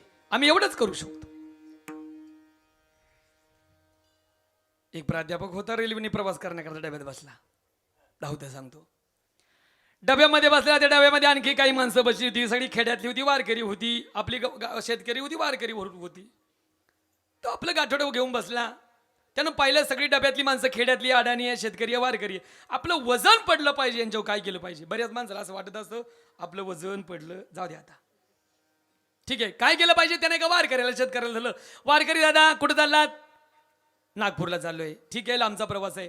त्यानं विचारलं, साहेब तुम्हाला कुठं जायचंय? तो म्हटलं मीही नागपूरला चाललोय. तो असणारा प्राध्यापक म्हणला, शेतकरी दादा, वारकरी दादा, आपण एक काम करूया ना, जेणेकरून प्रवासात कंटाळा येणार नाही, बोर होणार नाही, असं खेळ खेळूया. काय खेळायचं? काही नाही, तुम्ही मला प्रश्न विचारा, मी त्याचं उत्तर देणार, मी तुम्हाला प्रश्न विचारा, त्याचं तुम्ही उत्तर द्यायचं. पण नियम असा बनवायचा, ज्याला उत्तर देता आलं नाही त्यानं हरल्यानंतर 10 रुपये द्यायची. या प्राध्यापकाच्या डोक्यात एक विचार होता, हे अडाणी खेड्यातले, याला काही विचारलं तर उत्तर देता येणार, परिणामी आपल्याला 10 ऐवजी मिळत राहतील, 10 रुपये मिळत राहतील, प्रवासाचा खर्च सुटेल. ठीक आहे. तो प्राध्यापक, तो शेतकरी म्हणाला, तुमचं म्हणणं मला मान्य आहे, पण नियम मला मान्य नाही. काय? व्यवहार काही मान्य नाही. बघा साहेब, तुम्ही शिकलेले, मी शाळेचं तोंड कधी बघितलं नाही, तुम्ही श्रीमंत आहे की मी गरीब, तुमच्या ज्ञानाची माझी बरोबर. एक काम करू, तुम्ही मला प्रश्न विचारा, मला जर उत्तर देता आलं नाही, मी हरल्यानंतर तुम्हाला 10 रुपये देणार नाही, 5 रुपये देणार. पण माझ्या प्रश्नाचं उत्तर तुम्हाला आलं नाही तर तुम्ही हरल्यानंतर 100 रुपये द्यायचे. विस्तार करत नाही, धावतं सांगतो. तो म्हटला असं होत नसतं, थोडंफार बदल होईल, 60-40, 40-60 होईल, असं बदल नाही होत, 5 कुडन 100 कुडन. तो म्हटला मग तुमचं तुम्ही करा प्रवास, माझं मी प्रवास करतो. ठीक आहे असं. पण त्यानं पुन्हा विचार केला, हे अडाणी आहे, खेड्यातले, वारकरी आहे, शेतकरी आहे, याला काही विचारलं तर उत्तर देता येणार नाही, 10 ऐवजी 5 मिळतील. आणि यानं आपल्याला काही विचारलं, आपण ज्ञानी आहोत, हुशार आहोत, परिणामी आपल्याला सगळं माहिती आहे, आपल्याला 100 रुपये द्यायची गरजच पडणार नाही. वारकरी दादा, मला तुमचा व्यवहार मान्य आहे, चला तुम्ही हरल्यानंतर 5 द्या, मी हरल्यावर 100 देईल. शेतकरी म्हटला, वारकरी म्हणाला, मी विचारू का तुम्हाला पहिला प्रश्न? कोड विचारा. मग त्या प्राध्यापकानं त्या शेतकऱ्याने विचारलं. तो म्हणाला, साहेब माझं तुम्हाला पहिलं कोड किंवा पहिला प्रश्न असा आहे की सांगा, या जगामध्ये असा एक पक्षी आहे, या जगामध्ये असा एक पक्षी आहे जो जमिनीवर चालत असताना 2 पायांचा असतो, आकाशात उडते वेळेस 3 पायांचा होतो, आणि आकाशात स्थिर झाला की तो 5 पायांचा होतो. असा कोणता पक्षी सांगा? तो प्राध्यापक म्हटला, एवढी पुस्तकं वाचली मी, कुठल्याच पुस्तकात अशा पक्षाची नोंद नाही, जीवशास्त्र सगळं पाठ आहे माझ्या. हा. तो म्हटला, शेतकरी दादा मला अजून थोडा वेळ द्या, प्रवास संपेपर्यंत विचार करा, असं माझं काही म्हणणं नाही, चालू दे. लई वेळ झाला. शेवटी त्यानं हात जोडले. काय रामनाथ बुवा? शेवटी त्यानं हात जोडले. काय शेतकरी दादा, मला काही तुमच्या कोड्याचं उत्तर देता येत नाही, मी हारलो. शेतकरी म्हटला, एवढे लवकर हारले? हो हारलं. तुमच्या काय प्रश्नाचं मला उत्तर देता आलं नाही. मग तो शेतकरी म्हणू लागला, अहो प्राध्यापक साहेब, इकडे बघा, इकडे बघा, काय मी विचारलेल्या प्रश्नाचं उत्तर तुम्हाला देता आलं नाही, बरोबर ना? तुम्ही हारलात ना?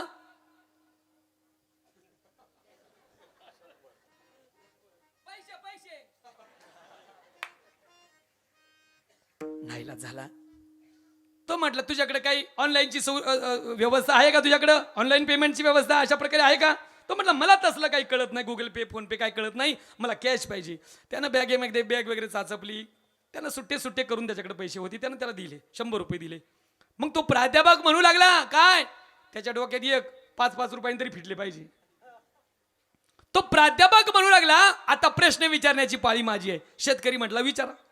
त्या प्राध्यापकानं विचारलं, शेतकरी दादा, माझंही तुला हेच कोड आहे किंवा हाच प्रश्न आहे की सांग, या जगामध्ये असा एक कोणता पक्षी आहे जो जमिनीवर चालत असताना 2 पायांचा असतो, आकाशात उडते वेळेस 3 पायांचा होतो, आणि आकाशात स्थिर झाला की तो 5 पायांचा होतो, असा कोणता पक्षी आहे सांगा.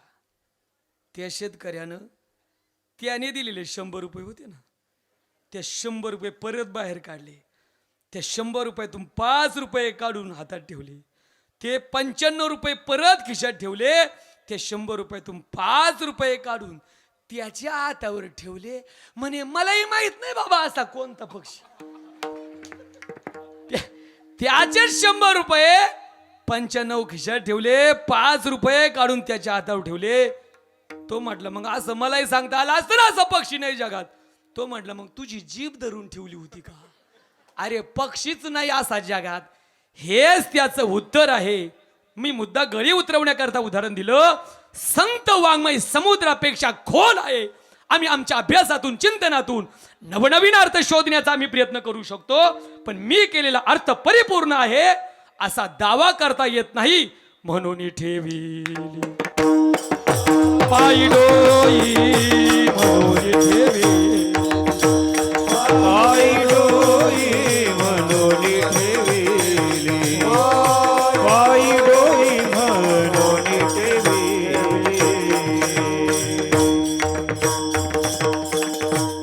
तुका म्हणे नेनो. हा असं आता आलं ध्यानात. बरोबर. म्हणून ठेविली पायी डोई. आम्हाला सरळ सरळ अर्थ चुकीचा वाटतोय. आदिल्या भ्रतारे पहिल्या नवऱ्याकडून काम इच्छा नो हे पुरा इच्छा पूर्ण झाल्या नाही म्हणून व्यभिचारा टेकली. हे बोलणं ऐकायला बोलायला जड जाते, बरं वाटत नाही. पण लक्षात घ्या, तू कोबर आहे. पहिला नवरा कुणाला म्हणतात हे लक्षात आलं, आणि दुसरा पती कुणाला म्हणतात हे जर लक्षात आलं, की सगळ्या अभंग आणि त्याचा अर्थ तुमच्या हातामध्ये येणार आहे. हे जीवन ऋषींचं आहे. हे महर्षी ऋषींचं जीवन आहे. तशा अर्थानं महात्म्यांचं जीवन आहे, संतांचं जीवन आहे, अगस्ती ऋषींचं हे जीवन आहे. मी काय बोलतो त्या संदर्भानं ऐका. एकच आहे. पहिला नवरा तुकोबरा या संसाराला म्हणतात, हा संसार रूपी नवरा. आणि दुसरा पती तुकोबरायना जो अपेक्षित आहे, तो विटेवरचा मालक, तो भगवान परमात्मा. ऐका, संसार रूपी नवऱ्यानं आमच्या इच्छा पूर्ण केल्या नाही. सकाळी उठल्यापासून झोपेपर्यंत, जन्मल्यापासून मरेपर्यंत अट्टहास केला. सुखाचं कायमचं येणं याच्याकरिता आणि दुःख कायमचं जावं याच्याकरिता. पण आमचं दुःख कायमचं गेलं नाही, कायमचं सुख आलेलं नाहीये. या संसार रूपी नवऱ्यानं आमच्या इच्छा पूर्ण केल्या नाही. ही इच्छा पूर्ण करणारा जगामध्ये एकच आहे. सुखरूप ऐसा तुझा कोण सांगा, सुखरूप ऐसा तुझा कोण सुखरूप ऐसा तुझा कोण सांगा, सुखरूप ऐसा तुझा कोण सांगा. माझ्या पांडुरंगा. बोला. माझ्या पांडुरंगा सारिखा सुखरूप ऐसा तुझा कोण सांगा, सुखरूप ऐसा तुझा कोण सांगा. माझ्या पांडुरंगा सारिखा, माझ्या पांडुरंगा लगे हिरडणे मुंडणे ते काही, लगे हिरडणे मुंडणे ते काही. महाराज म्हणतात, ज्याच्याकरिता प्रयत्न केला तुका म्हणे धावा आहे पंढरी विसावा. आम्हाला माहित आहे आमचा विसावा कोण आहे. संसार रूपी नवऱ्यानं आमच्या इच्छा पूर्ण केल्या नाही. आमच्या इच्छा आणि सुखाची मूर्ती सुख देण्यासाठी समर्थवान या जगामध्ये तोच आहे. तुकोबरे सगळ्यांच्या पाठातलं प्रमाण आहे. तुकोबऱ्याने व्यभिचार केला नवल नाही. तुकोबराय महाराज म्हणतात, तुम्हाला सुखाची गरज असेल ना, तर तुम्हाला सुद्धा व्यभिचार करावा लागेल. सगळ्यांच्या पाठातलं प्रमाण आपुला तो एक देव करूनी घ्यावा, तेने विना जीवा सुख नोये. बाकी सगळ्या गोष्टी दुःखाला कारण आहे, सगळ्यांना प्रमाण माहित आहे. मग एकच आहे. प्रापंचिक भूमिकेतून जर बोलायचं जर झालं तर विदुरजींनी महाभारतामध्ये प्रपंचाची काही सुख सांगितली, ती तरी मला आपल्या जीवनात मिळतात का हो? अर्थागमनित्यम आरोग्यताच प्रियाच भार्या प्रियवादिनीच वशश्च पुत्र अर्थगरीच विद्या षडजीव लोकश सुखानी राजन. प्रपंचाची 6 सुख जरी माणसाला मिळाली तरी देखील जीवन समाधानी आहे, पण मिळत नाही गड्या. प्रपंचाचं पहिलं सुख जीवनामध्ये पैसा असणं हे प्रपंचाचं पहिलं सुख आहे. प्रपंचाचं दुसरं सुख प्रेम करणारी बायको, उत्तम आरोग्य प्राप्त असणं हे प्रपंचाचं दुसरं सुख आहे. तिसरं सुख प्रेम करणारी बायको मिळणं हे प्रपंचाचं तिसरं सुख आहे. चौथं सुख गोड बोलणारी बायको मिळणं हे प्रपंचाचं चौथं सुख आहे. याचा अर्थ तुम्ही असा करू नका, प्रेम करणारी वेगळी, गोड बोलणारी वेगळी, अशा वेगवेगळ्या बायका नाही करायला सांगितलं अभिषेक महाराज. तुम्ही टेन्शन घेऊ नका, अजून एक बाकी, पहिलंच बाकी. प्रेम करणारी बायको गोड बोलतेच असं नाही, आणि गोड बोलणारी कधी काटा काढेल सांगता येत नाही, विस्तार मला करायचा नाही. प्रेम करणारी बायको मिळणं प्रपंचाचं तिसरं सुख, गोड बोलणारी बायको मिळणं प्रपंचाचं चौथं सुख, पाचवं सुख आज्ञेत राहणारा मुलगा मिळणं, संस्कारी मुलगा मिळणं हे प्रपंचाचं पाचवं सुख आहे. आणि सहावं सुख आपण जी विद्या शिकलो त्याच विद्येनं आपलं पोट भरून देणं हे प्रपंचाचं सहावं सुख आहे. बसलेल्यापैकी कुणी उठून सांगावं ही 6च्या 6 माझ्या वाट्याला आली, 2 मिळाली 4 मिळाली नाही, 3 मिळाली 3, असं नाही. 6 पैकी 6 एक सुद्धा सापडणार नाही. आपल्यापैकी एक जरी असता तर समर्थ रामदासांनी प्रश्न निर्माण केला नसता, काय जगी सर्व सुखी असा कोण आहे, हा प्रश्न निर्माण झाला नसता. महाराज म्हणतात दुःख बांधवडी आहे हा संसार. आणि या दृष्टिकोनातून प्रपंचाच्या द्वारे परिपूर्ण सुखाची अपेक्षा करता येत नाही. लय उदाहरणं सांगण्यासारखी आहे. असं जरी असलं पण महाराज म्हणतात ऐका ना, या जगामध्ये सुख देण्यासाठी तुम्हाला तुमचा व्यवहार वाटतं तुम्हाला तर व्यवहार बदलून घ्यावा लागेल. काय तुमचं दुकान चुकलं, माझं दुकान चुकलं. काय दुकान चुकलं? दुःखाच्या दुकानामध्ये गेलो, सुख मागण्याचा प्रयत्न केला, दुःखाच्या दुकानात सुख मिळत नाही. कांडेकर भाऊ, दुःखाच्या दुकानात सुख मिळत नाही आणि सुखाच्या दुकानामध्ये दुःख मिळत नाही. आपला व्यवहार बदलून घ्या. सांगू प्रमाण, महाराज म्हणतात सुखाचे व्यवहारी सुख लाभ झाला आणि आनंद कोंदला. मागे पुढे आपला व्यवहार बदलून घ्या. मग काय व्यवहार बदलायचा? पहिल्या चरणामध्ये महाराज त्यागाची भूमिका सांगतात, तर दुसऱ्या चरणामध्ये महाराज स्वीकाराची भूमिका सांगतात. तो स्वीकार अभंगाच्या दुसऱ्या रात्रंदिवस माझ पाहिजे जवळी, रात्रंदिवस माझ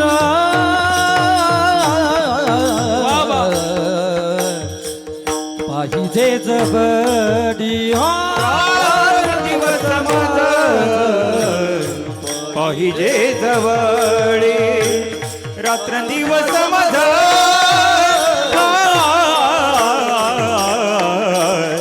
पाहिजे जवळी, रात्रंदिवस माझ पाहिजे जवळी, रात्रंदिवस माझ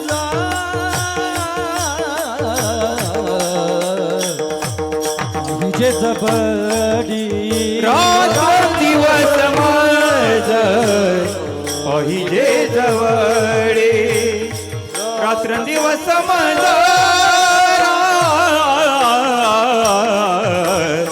पाहिजे जवळी, क्षण त्या निराळी नगमे घडी, क्षण त्या निराळी नगमे घडी, रात्र दिवस मज पाहिजे जवळी, रात्र दिवस माझा पाहिजे जवळ, पाहिजे जवळ, क्षण त्या निराळी नगमे घडी, क्षण त्या निराळी नगमे घडी, नगमे घडी, रात्र दिवस पाहिजे जवळी, रात्र दिवस आम्हा पाहिजे जवळी,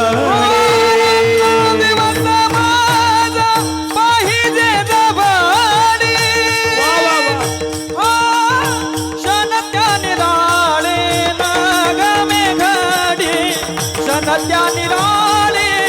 नगमे घडी, क्षण त्या निराळे नगमे घडी, रात्र दिवस माझ पाहिजे जवळी, क्षण त्या निराळे नगमे घडी, क्षण त्या निराळे नगमे घडी, क्षण त्या निराळे नगमे घडी, नगमे घडी.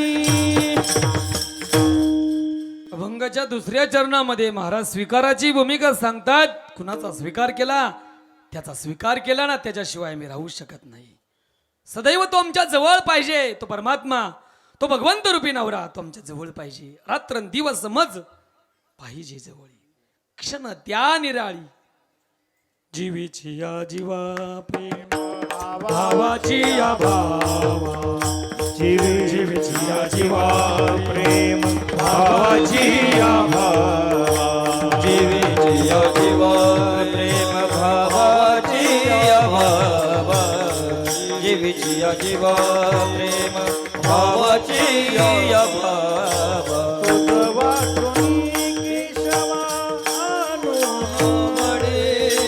तुझ वाचुनी केशवा आणून ये. जीवे अनुसरली अजून काय. जीवे अनुसरली अजून काय. तुझ वाचुनी केशवानु नावडे.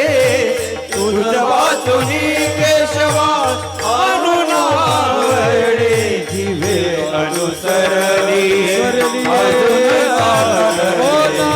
जीवे अनुसरली अजून काय.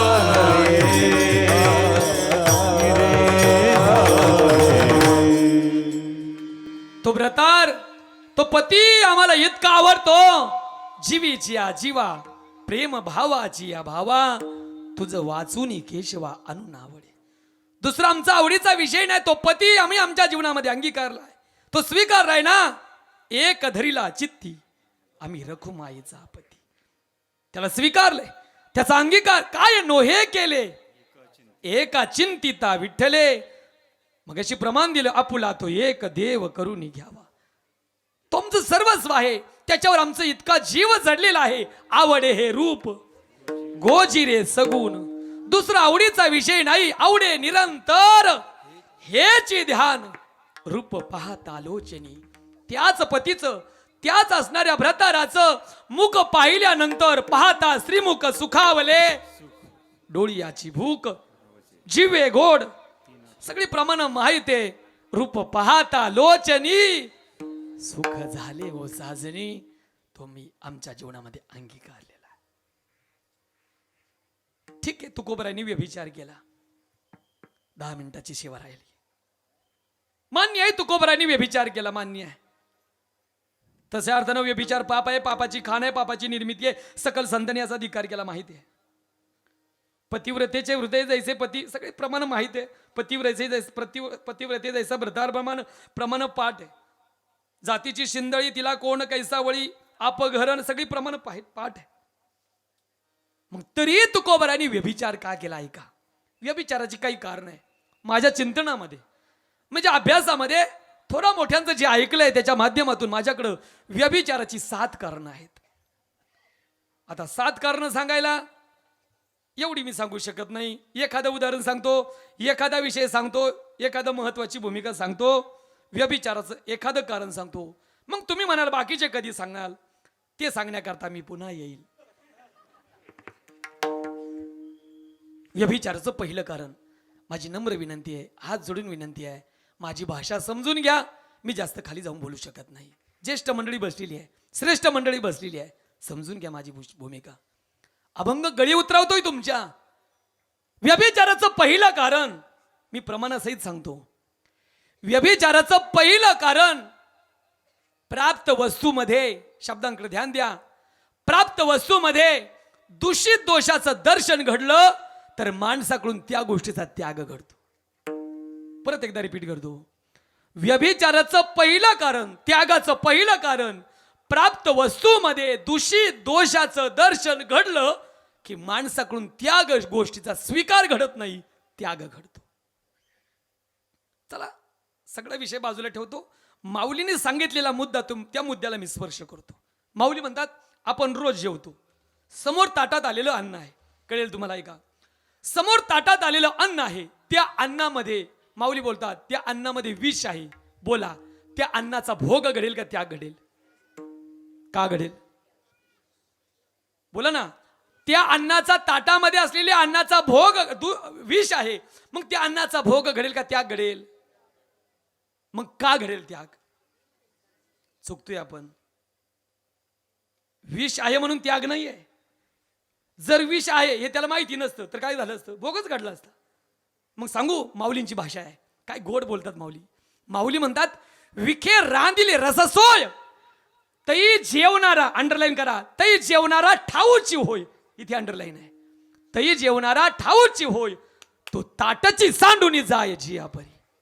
माऊली बोलतात, समोर ताटात आलेलं अन्न आहे, त्या अन्नामध्ये विष आहे हे त्याला कळालंय, त्याचं दर्शन घडलंय, माहिती आहे. मग त्या अन्नाचा भोग घडणार नाही, त्याग घडेल. मुद्दा एकच आहे, दूषित दोषाचं दर्शन घडेल तर त्याग आहे.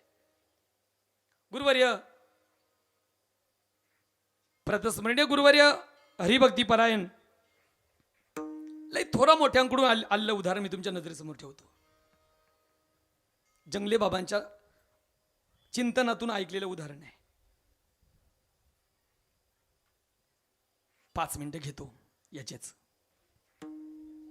खेडेगावातला प्रकार, खेडेगावातली सासू. सांगणार नव्हतं उदाहरण, पण लई मुद्द्याला स्पर्श करते म्हणून मला सांगावंच वाटते.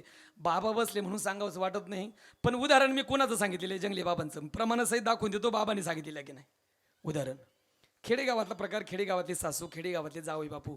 जावई बापू सासूरवाडे गेले, पाहुणे म्हणून गेले बऱ्याच दिवसानंतर जावई बापू आले, महिना धोंड्याचा असंच म्हणून. अधिक मास.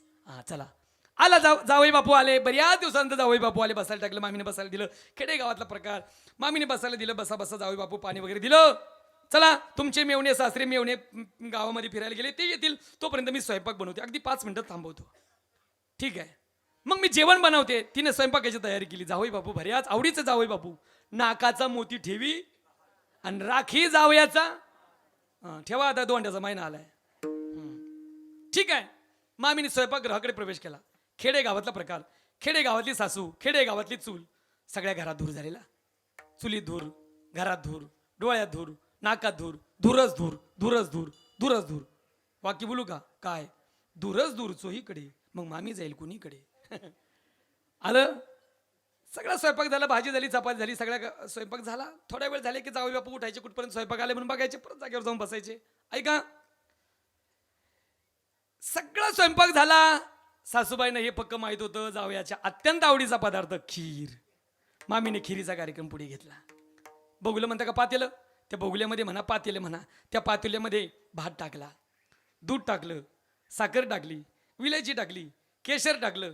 आता लय वर्णन करतो का, तोंडाला पाणी सुटायचं. जाऊ दे, ऐका. मी सांगितल्याप्रमाणे मामीने घोटायला सुरुवात केली. प्रकार असा होता, खेडेगावातला प्रकार, खेडेगावातली चूल, सगळ्या घरात दूर झालेला. डोळ्यात धूर गेल्यामुळे मामीने डोळे गच्च झाकलेले. नाकात धूर गेल्यामुळे मामीच्या नाकातल्या पदार्थाला कुठं दम निघतोय, तो जो निघाला खिरीच्या दिशेने. नेमकी जावई बापूने खिडकीतून डोंकून पाहिलं. जावई बापू म्हणे, वाटोळं झाल्याशिवाय राहणार नाही एवढ्या आवडीचा पदार्थ. पण खेडेगावातली माणसं खूप हुशार असतात. ऐका, खेडेगावातली माणसं खूप हुशार असतात. मामीने रिव्हर्स गिअर टाकला, फुर्र गाडी परत स्टँडवर गेली. दुसऱ्या वेळेस तो पदार्थ एवढ्या डबल स्पीडने खाली निघाला. कारण जावई बापू म्हणे नक्की ऍक्सिडेंट झाल्याशिवाय राहणार नाही. दुसऱ्या वेळेस तो पदार्थ निघाला. मामीने पुन्हा प्रयत्न, असं तुम्हाला लई वेळेस सांगत, पण लई चव जाईल त्या मामीची, जाऊ द्या. ऐका, तिसऱ्या वेळेस तो पदार्थ एवढ्या जबरदस्त स्पीडने खाली निघाला. दमधरा ना. मामीने प्रयत्नपूर्वक वरती ओढला नाही असं नाही, पण अर्धा तुटला. अर्धा गेला स्टँडवर, अर्धा पडला. रामनाथ बाबा कुठं पडला? खिरीत पडला. खायची अजून आपल्याला, खिरीत पडला, खिरीत. आता पुढे ऐका, विस्तार करत नाही, धावतं सांगतो. सगळा प्रायोजित कार्यक्रम. आता बघा, दूध पांढरं, साखर पांढरं, दूध पांढरं, साखर पांढरं, तूप, सगळंच. ऐका, आता लक्षात आलं. मेवणे आले, सासरे आले, सगळी मंडळी जेवायला बसली. प्रमुख पाहुणे पटकन बोला, कोण? बोला, कोण? जावई बापू. जावई बापून पुढे सगळ्यात मोठी वाटी. कशाची? खिरीची. जावई बापून पुढे सगळ्यात मोठी वाटी. सगळी मंडळी जेवायला बसली. सगळ्यांनी वाटीला पहिल्यांदा स्पर्श केला. जावयाचं नाही सांगत, बाकीच्यांचं सांगतो. मेवणी सासरे. आणि जो सपाटा चालू केला, वाटी मागून वाटी, वाटी मागून वाटी, वाटी मागून वाटी. जावई बापू यांच्या तोंडाकडे पाहायचे. पुन्हा खिरीतला वाटी, खीर खाऊ. तेवढ्यात मामी जर वाढायला आली ना, मामीच्या जाऊ द्या, एक मेवणा म्हणे काव खीर खात नाही, काय भानगड आहे? नाही नाही, मला डॉक्टरनी सांगितली खायची नाही म्हणे. दुसरा मेवणा म्हणे खा, काही होत नाही, आपण मोठ्या डॉक्टरला दाखवतो म्हणे. मेलो तरी खायचं नाही, तुमचं तुम्ही खा. लय गोड मुद्द्याला मी स्पर्श करणार आहे बरं. लय सिद्धांत लय गोड आहे का? मामीच्या लक्षात आलं, सासूबाईच्या लक्षात आलं काहीतरी चुकलंय. दोंड्याचा महिना तशा अर्थानं जाऊया असा तसा आणि खऱ्या अर्थानं अट्टासाला पेटला असणार आहे. कोपऱ्यामध्ये गेले, बाजार भावाचा विचार केला नाही. कपाटातून सोन्याची अंगठी काढली, बाजार भावाचा विचार केला नाही. जावई बापून पुढे सोन्याची अंगठी पुढे सरकवली. जावई बापूंना म्हणून लागली, जावई बापू सोन्याची अंगठी घ्या पण एक घोट घ्या. जावई बापू म्हणे मेलो तरी खायचं तुमचं तुम्ही खा. आता ऐका, जावई बापूने खिरीच्या वाटीला स्पर्श सुद्धा केला नाही. सगळी मंडळी ओट्यावर कट्ट्यावर बसली, सगळं हसले. तुम्ही आता ऐका, सिद्धांत त्याच्यापेक्षा गोड येतो. आता ऐका, सासरेबुवांनी विषयाला हात घातला. सासरेबुवा म्हणाले, जावई बापू एवढ्या आवडीचा पदार्थ असताना तुम्ही खिरीचा त्याग केला, स्वीकार केला नाही. पुन्हा तीच भूमिका आली, का खाली नाही? जावई बापू म्हटले, जगातलं काही विचारा, एवढं सोडून विचारा. परत एकदा विचारलं. जावई बापूने जसा प्रकार घडला तसा सांगितला. यांच्या जेवढ्या आतमध्ये गेल्या होत्या ना, मी माझं पद बोलत नाही, आता वेळ नाही माझ्याकडं. महाराज म्हणतात, विठ्ठले हे चित्त प्रपंचापासून आणि वमन ते मनी बैसलेचे. आता ऐका, त्या खिरीमध्ये ऐका, जरा लक्ष द्या. खिरीमध्ये असलेल्या दूषित दोष, माऊलींच्या प्रमाणाकडे येतोय, विचाराकडे येतोय. खिरीमध्ये असलेल्या दूषित दोषाचं दर्शन जावई बापूंना घडलं. जावई बापूंनी त्या विषयाचा त्याग केला, पण त्याच खिरीमध्ये असलेल्या दूषित दोषाचं दर्शन इतरांना घडलं नाही. इतरांनी त्याचा सपाटा चालू केला, इतरांनी त्याचा स्वीकार अंगीकार जीवनामध्ये केला. मुद्दा एकच आहे, या संसार रूपी नवऱ्यामध्ये असलेल्या दूषित दोषाचं दर्शन माझ्या तुकोबरायनं घडलं, म्हणून व्यभिचार एकले चारा एकले म्हणून व्यभिचार एकले म्हणून व्यभिचार. व्यभिचाराचं पहिलं कारण प्राप्त वस्तूमध्ये दूषित दोषाचं दर्शन घडलं तर त्याग. एक 3 मिनिटाचा विषय सांगतो, शेवट संपवतो.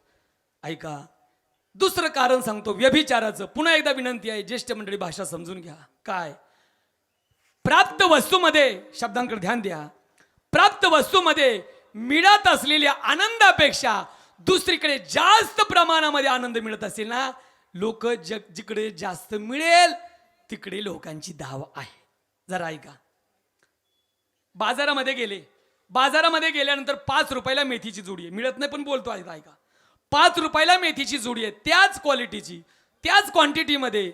या बाजूला 5 रुपयाला एक आहे आणि या बाजूला 5 रुपयाच्या 2 आहे. क्वालिटी क्वांटिटी सारखी. सांगा, एक घेतील का 2 घेतील? जिकडे जास्त मिळेल ना तिकडे स्वीकार आहे. सोपं उदाहरण सांगतो. पूर्वीचा काळ, पूर्वीची परिस्थिती सगळ्यांना माहिती आहे. ही जुनी जाणती मंडळींनी खऱ्या अर्थानं अनुभवलेले. मनोहर बाबा याचे साक्षीभूत आहे, किंवा आपण जुनी जाणती मंडळी बसले. एखाद्या गावामध्ये कीर्तनकार यायचे, राजू महाराज. त्या गावामध्ये महाराजांची रोज कीर्तन, 15 दिवस महाराजांचीच कीर्तन असायची. आताच विचार करू नका, आता सगळ्या गोष्टी अपडेट झालेल्या मिळेल. ऐक नाही, दगड उचकलं का असं म्हणतात. ऐका, मग एक आहे, पूर्वीचा काळ वेगळा, 15 दिवस त्याच बाबांची कीर्तन असायची. मग एका गावामध्ये महाराज आले, तिथली परंपरा अशी असायची, पूर्वीचा काळ असा परंपरा अशी असायची, कीर्तन संपल्यानंतर आरती व्हायची. आरती झाल्यानंतर ताट फिरवलं जायचं आरतीचं. लोक त्याच्यामध्ये 25 पैसे 4 आणि 8 आणे टाकतील. कीर्तनकारानं दक्षिणा म्हणून स्वीकारायचे. हा पूर्वीचा काळ सांगतो. आजच्या दिवशी तसा प्रयोग काही नाहीये, ते सांगतोय मी तुम्हाला. एका गावामध्ये कीर्तनकार, रोज कीर्तन चालू महाराजांची. 2च मिनिटाचा विषय आहे का. गावातील प्रतिष्ठित व्यक्ती रोज कीर्तनाला आपल्या नातवाला घेऊन यायचा, समोर बसायचा आणि कीर्तन चालू केलं का तो व्यक्ती झोपी जायचा. हे चांगलंय का सांगा? कीर्तनकाराच्या पुढे झोपणं चांगलंय का? नाही. महाराजांचं मन लागत नसायचं. महाराज त्याला अधूनमधून समजून सांगायचे, पण काही केलं ते ऐकत नसायचे. रोज झोपायचे. 4-5 दिवस झाले. त्या नातवाला बोलून घेतलं, बाळा तुझे आजोबा रोज कीर्तनात झोपताय, जरा समजावून सांग घरी गेल्यानंतर. असं ते मुलगा पिलेंदर होतं. म्हणे, महाराज तुम्हाला कळतं मला कळत नाही का? मी घरी गेल्यानंतर त्यांना समजून सांगतो, पण ते ऐकत नाही. असं ते बाबा म्हटले, मग माझ्याकडे एक पर्याय आहे. महाराज म्हटले, काय पर्याय? बाळा तुझी आजोबा कीर्तनात जागे राहतील याच्याकरता पर्याय आहे.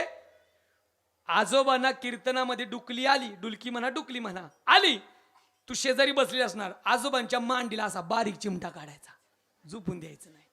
ते मुलगे बिलिंदर होतं, त्याला वाटलं दोन्ही बाजूने फायदा आहे. मग ठीक आहे बाबा, तुम्ही मला आजोबांना चिमटे काढायला सांगतात, मला मान्य आहे, पण मला काय मिळेल? अपेक्षा होती ताटामध्ये जी काही दक्षिणा मिळेल ना बाळा, त्यातून रोज मी तुला 25 पैसे देईल. पूर्वीचा काळ. ठीक आहे, त्याला वाटलं दोन्हीकडून फायदा आहे, 25 पैसे मिळतात, 4 आणे मिळतात आणि चिमटे काढायला मिळतात. आजोबा दुसऱ्या दिवशी कीर्तनाला आले, डुलकी आल्याबरोबर किंवा डुकली आल्याबरोबर त्या मुलानं बसल्या जागेवर चिमटा काढला, काही केल्या झोपून द्यायना. 4-5 दिवस मजेशीर कीर्तन झाली. 5व्या दिवशी तो प्रतिष्ठित व्यक्ती पुन्हा झोपी गेला. ते मुलग काही केल्या चिमटा काढेना. ते महाराज अधूनमधून त्याला खुनू लागले चिमटा काढ म्हणून, पण मुलगा इतकं बिलिंदर होतं, त्या महाराजांनी त्या पोराकडे पाहिलं की ते पोरगा दुसरीकडे पाहायचं. झालं, कीर्तन संपलं, बोलून घेतलं. बाळा, तुझी आजोबा कीर्तनामध्ये झोपले, आज तू चिमटे काढले नाही, का केलं तू असं? बाळा, मी कधी उधारी ठेवली नाही, रोज 25 पैसे देत होतो ना. जरा शब्दांकडे ध्यान द्या, सिद्धांत लय गोड आहे. रोज 25 पैसे देत होतो ना, मग आज का चिमटे काढले नाही? त्या बाळाचं उत्तर आहे का? तो मुलगा म्हणू लागला, बाबा तुम्ही आजोबांना चिमटे काढण्याकरता रोज 25 पैसे देत होता, मला मान्य आहे, पण काल घरी गेल्यानंतर माझ्या आजोबांनी मला सांगितलं, बाळा उद्यापासून रोज कीर्तनात झोपू देशील तर रोज मी तुला 50 पैसे देईल. मग मी काय करू सांगा? संपला माझा मुद्दा. जिकडे जास्त मिळेल ना, तिकडे जर माणसाची धाव असेल, या संसार रूपी नवऱ्यामध्ये मिळणारा आनंद अत्यंत क्षणिक आहे. महाराज म्हणतात, प्रमाण माहिती आहे, नित्यानंदा पुढे आनंद तो कोण, सगळी प्रमाण तुमच्या नजरेसमोर आहे. मग या संसार रूपी नवऱ्यामध्ये मिळणाऱ्या आनंदापेक्षा विटे ऐशे सुख नोहे भक्ती रस, अशा स्वरूपाचं व्यापक स्वरूपाचा आनंद तिथे जर मिळत असेल, मग महाराज म्हणतात आम्ही का व्यभिचार करायचा नाही? महाराज म्हणतात म्हणून व्यभिचारा टेकली.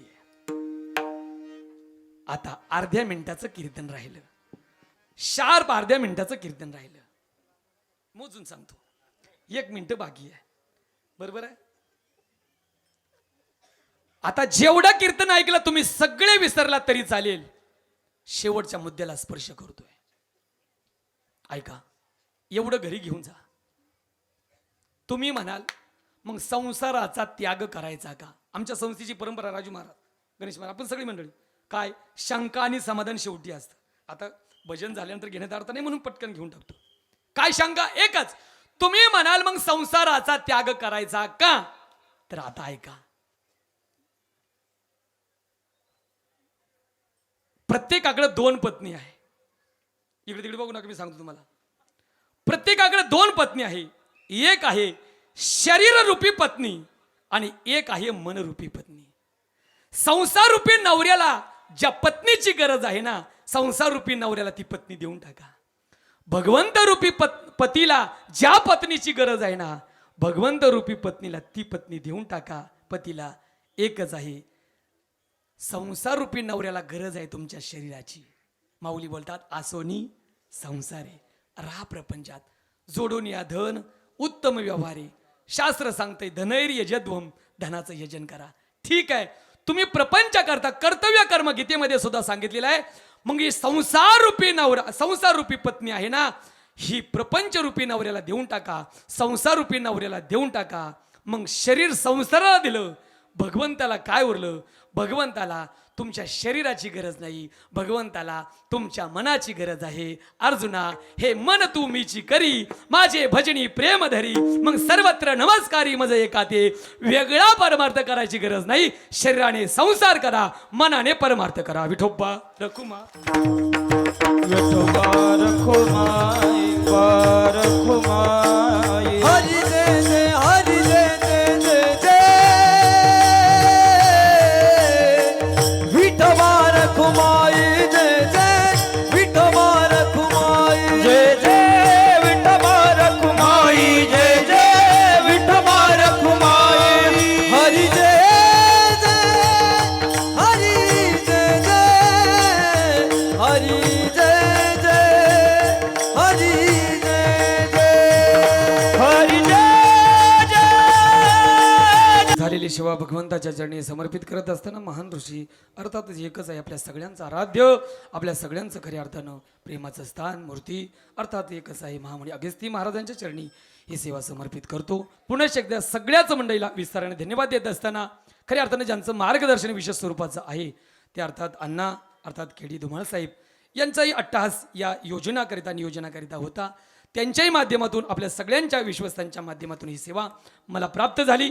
पुनश्च एकदा मनापासून धन्यवाद देऊन आपण या ठिकाणी थांबूया. विठ्ठल जय जय. जय विठ्ठल जय